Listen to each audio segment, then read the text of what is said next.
Coaching సెంటర్లో పైసలు వస్తాయి అని చెప్పి కోచింగ్ సెంటర్ వాళ్ళు వాయిదా ఏమంటారు? ఈ అమ్మాయి ఎక్కడ సిగ్గుమాల చేరారు, ఎక్కడ దివాళా కొడుతున్నావు అనేది నాకు అర్థం కాదు. ఇంత లఫంగానే దొరికినావు. మరి ఏమంటే కూడా తిరుగుతున్నాయి. వానికి నియమనం అనుకోనికి లైబ్రరీ చైర్మన్ ఇచ్చారు వాడు రియాజ్ అంటోనికి. వాడిని కూడా కోచింగ్ సెంటర్. మరి అప్పుడు వాడు వాడు తిరిగినావు కదా, మరి ఎన్ని పైసలు ఇచ్చారు మరి నీకు? ఇప్పుడు నిజంగా కోచింగ్ సెంటర్లు అంటే ఏమైనా రియల్ ఎస్టేట్ బిజినెసా? నీళ్ళకి ఏమైనా బ్లాక్ మెయిలింగ్ బిజినెస్? అదేమన్నా నువ్వంటే రియల్ ఎస్టేట్ బ్లాక్ మెయిలింగ్లు వాని విని బెదిరించి ₹1,00,00,000 సంపాదిస్తావు.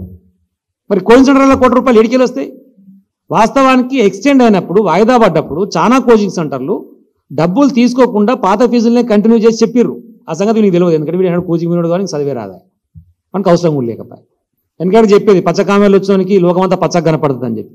నేను ఇలా పచ్చ మనిషితో కూడా కలిసింది కాబట్టి ఇంకెక్కువైనట్టుంది. అది ఏంటంటే గతంలో ప్రతిపక్షం ఉన్నప్పుడు ఎట్లాంటి కుట్రలు చేసిండో, ఎట్లాంటి అబద్ధాలు మాట్లాడిండో అవే వీళ్ళు కూడా చేస్తున్నారని అనుకుంటున్నాడు ఈ లంగా. కానీ నీలాగా లంగా దొంగ పనులు చేసే అవసరం మాకు లేదు. మేము నిజాయితీగా ఉన్నాం, ప్రజల పక్షాన ఉన్నాం, నిరుద్యోగుల పక్షాన ఉన్నాం. నువ్వు ఇస్తాన్న జాబ్ క్యాలెండర్ ఏమైందని మాత్రమే అడుగుతున్నాం. అదే నిరుద్యోగులను రెచ్చగొట్టి ఇష్టం వచ్చినట్టు మాట్లాడిన నువ్వు వాళ్ళ కోసం ఎంతో మొత్తం నీ పానాన్నే తాకట్టు పెట్టినట్టుగా మాట్లాడినటువంటి పరిస్థితి ఉండే. కాబట్టి ఇవన్నీ అబద్ధాలు. 1:100 మిలియన్ అని చెప్పేసి అడుగుతున్నారు గ్రూప్కి సంబంధించి. మీ బట్టి విక్రమార్క అసెంబ్లీ వేదికగా నేను అసెంబ్లీలో కూర్చున్నప్పుడు అడిగిండు ఆయన, పక్క రాష్ట్రంలో అయితే ఇక్కడ ఎందుకు కాదు 1:100 పిలుద్దాం మనం అని చెప్పేసి. నువ్వు చెప్పిన మాటని నెరవేర్చమని అడుగుతున్నాం.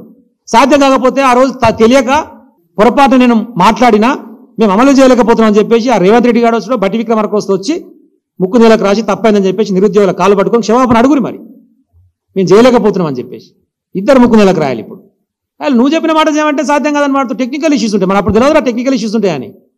ఉత్తగా ఇష్టం వచ్చినట్టు మాట్లాడండి. ప్రభుత్వంలోకి రాగానే లెక్కబిందులు అంటే అనుకొని వచ్చినా మేము లెక్కబిందులు లేవు కానీ మాట్లాడతాడు.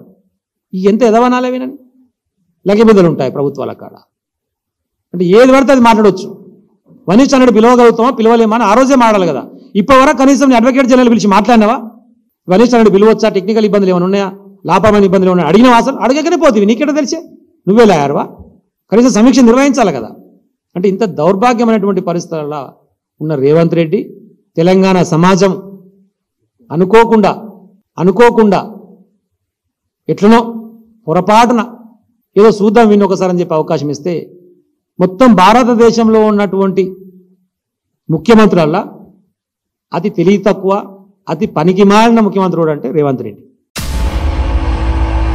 తుంగతుర్తి ప్రజలు ఈడ్చి కొడితే 50,000 మెజారిటీతోని తుంగతుర్తి ప్రజలు ఆడ కాంగ్రెస్ పార్టీని గెలిపించింది. 50,000తో నిన్ను ఎత్తి అవతల పడేస్తే మళ్ళీ నీకు మొహం లేదా తిరిగా నీకే. ఈ రోజు ఇక మళ్ళా ఇద్దరిని ముందర పెట్టాలి కదా. ఏమన్నా ఉంటే దళిత నాయకులను ముందర పెట్టాలి. కేసీఆర్ మొన్న అన్నాడు నాకొక ప్లాన్ ఉంది నేను అమలు చేస్తా అని. ఆ ప్లాన్ అమలు చేయడం మొదలు పెట్టాడు. దళితులను ముందర పెట్టుకొని సిగ్గులప్పినోళ్ళు కాబట్టి ఏమన్నా ఉంటే దళితులను ముందర పెడతారు, పెట్టించి ఇవన్నీ చేస్తారు. దీనికన్నా ఇక వేరే ప్లానే ఉంటుంది కేసీఆర్ దగ్గర. ఇంకేముంటది? 10 సంవత్సరాలల్లా దళితులకు సంబంధించి లాకప్ డెత్తులు, ఇదే గాడిద కిషోర్ గారు ఉన్న అదే నియోజకవర్గాల్లో మరియమ్మ లాకప్ డెత్తు, అక్కడ నుంచి ఒక పిహెచ్డి స్కాలర్ ఆత్మహత్య, పాలడుగు రాజుది యూనివర్సిటీ స్కాలర్ది. అక్కడ నుంచే మొట్టమొదటిగా మా ఉద్యమకారుడు శ్రీకాంత్ చారి కూడా అదే తుంగతుర్తి నియోజకవర్గం. ఏనాడు అక్కడ మాట్లాడిన పాపాన పోలే. ఈ రోజు బిస్కెట్లకు ఎంగిల్ మెతుకులకు బయటికి వచ్చి ఈ రోజు కుక్క లెక్క మొరుగుతున్నారు బయటకు వచ్చి. మా రేవంత్ రెడ్డి గారు అన్నారు నిరాహార దీక్ష కూర్చోండి అని చెప్పారు. ఎందుకంటే కనీసం అట్లా కూర్చున్నా కూడా ఇప్పటికన్నా వాళ్ళ బాధలు మీకు తెలుస్తాయేమో అని చెప్పి అన్నాడు. చేయాలి మీరు.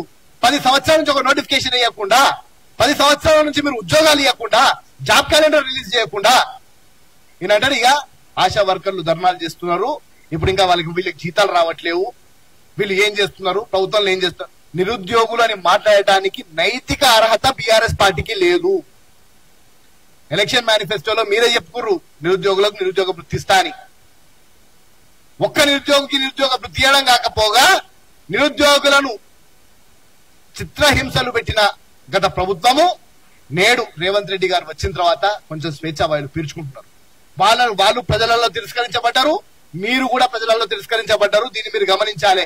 పక్కన కూర్చున్న రాకేష్ అంట, ఆయన ఇంకొక యూనివర్సిటీ విద్యార్థి, చిరుమర్తి రాకేష్ అంట. ఆయన కూర్చొని ఆయన మాట్లాడుకుంటా మా ఎమ్మెల్యే గారు చెప్పినట్టు అరే ఎదవా, మాజీ ఎమ్మెల్యే అయ్యి 8-9 నెలలు అవుతుందిరా ఎదవా, నువ్వు టెక్నాలజీ సర్వీసెస్ కి చైర్మన్ ఉండే అంట, యూజ్లెస్ ఫెలో. అక్కడ మా ఎమ్మెల్యే గారు చెప్పినాడు. మా ఎమ్మెల్యే గాదర్ కిషోర్ మాజీ శాసనసభ్యులు ఎప్పుడో అయిపోయారు. మాట్లాడేటప్పుడు ప్రెస్ మీట్ లో దయచేసి మీరు కొన్ని గమనించి మాట్లాడాలి. ఆయన ఇంకేదో పెద్ద లెక్క చెప్తుండు, 3000 పోస్టులు అమ్ముకున్నామంట, చేసినామంట.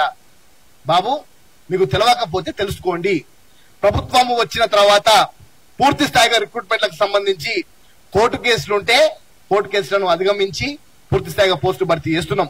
వీళ్ళు అంటారు మరి మేమిచ్చిన నోటిఫికేషన్లు మీరు భర్తీ చేసి మీరు చేసినా అనుకుంటున్నారు. మీరు నోటిఫికేషన్లే ఇచ్చిర్రు, ఏనాడు భర్తీ చేయలే. మళ్ళా ప్రభుత్వంలో వచ్చినా మీకు అంత చేత అయ్యేది కాదు. తెలంగాణలో మరి ధర్నాలు, రాస్తారోకోలు, కొట్లాటలు, ఆమరణ నిరాహార దీక్షలు చేస్తే ఏ ఒక్కరోజు కూడా స్పందించినటువంటి ఈ యొక్క పల్లకిలు మోసేటువంటి ఓ మూర్ఖులైనటువంటి గాదర్ కిషోర్ బల్కసుమన్కి ఒకటే సూటి ప్రశ్న. నీ నాయకునికి ఒత్తాసు పలకడం మాని ఈ ప్రభుత్వానికి కొంత సమయం ఇచ్చి నువ్వు చూడాల్సినటువంటి అవసరం ఉంది. కానీ 10 సంవత్సరాల్లో మీరేదో మాకు చందమామ చేసి తీర్చిదిద్ది ఇస్తే మేమేదో ఆగం చేస్తున్నట్టు గాయిగా ఏ గత్త రైతులు. ఎందుకో తెలుసా? మీ దగ్గర ఎమ్మెల్యేలు ఉండలేరు, ఎంపీలు వెళ్ళిపోతారు. తెలంగాణ ప్రజలు తిరస్కరించారు. 13 ఎంపీ పార్లమెంట్ స్థానాలలో మిమ్మల్ని కర్రు పెట్టి కాల్చిర్రు. అదేవిధంగా తెలంగాణ ఉద్యమం విద్యార్థి నాయకత్వంతో ఆ రోజు ఉద్యమాలు జరిగితే రక్తం చిందిస్తే లబ్ధి పొందినటువంటి ఈ దొంగ ఉద్యమకారులైనటువంటి బల్కసుమన్, గాదర్ కిషోర్ ఎమ్మెల్యేలు అయ్యారు. మీకు ఉద్యోగం వచ్చింది, ఓ 500 కోట్లు నువ్వు సంపాదించడం, ఇంకో 500 కోట్లు వాడు సంపాదించాడు. మరి మీరు సంపాదించుకుంటే అయిపోయిన హైదరాబాద్ ఒక్కటే ఎగురుతున్నావు, తోకగాలిన పిల్లోదిగా బొబ్బో అని మొత్తుకుంటున్నావు. ప్రజలు ఏమనుకుంటున్నారు? ప్రజలు ఈ ప్రభుత్వానికి సమయం ఇచ్చిండ్రు, ప్రజల కోసం ఏం పని చేస్తున్నారు? ఒక పక్క రైతు బంధు కార్యక్రమం గాని, ఒక పక్క పాఠశాలలు సంబంధించినటువంటి కొత్త యొక్క రెసిడెన్షియల్ నిర్మాణం కానీ, ఇలా ప్రభుత్వం ఒకదాని తర్వాత ఒకటి చేసుకుంటూ పోతా ఉంది. ఆరోగ్యశ్రీని నిర్మించుకుంటూ పోతా ఉన్నాం. మీరు గతంలో ఏ ఒక్క ఆరోగ్యశ్రీ పథకాన్ని కొనసాగించకపోతే ఈ రోజు 10 లక్షలు తీసుకొచ్చినాం. ఇందిరమ్మ ఇండ్లు కార్యక్రమం గాని, మన ముఖ్యమంత్రి గారు ఇది కేవలం ఇది నా ప్రభుత్వం అనుకోవట్లేదు. ఈ ప్రజలు నాకు ఇచ్చినటువంటి ఈ యొక్క రాజ్యాధికారాన్ని నేను ప్రజల కోసం అంకితం చేస్తా, ఈ ప్రజల కోసం పనిచేస్తా. ఈ 5 సంవత్సరాల్లో ప్రజల యొక్క మన్నలు వద్దా, అప్పుడు మాత్రమే నేను ఓటు అడుగుతాను మా ముఖ్యమంత్రి గారు సవాల్ ఇస్తుండు.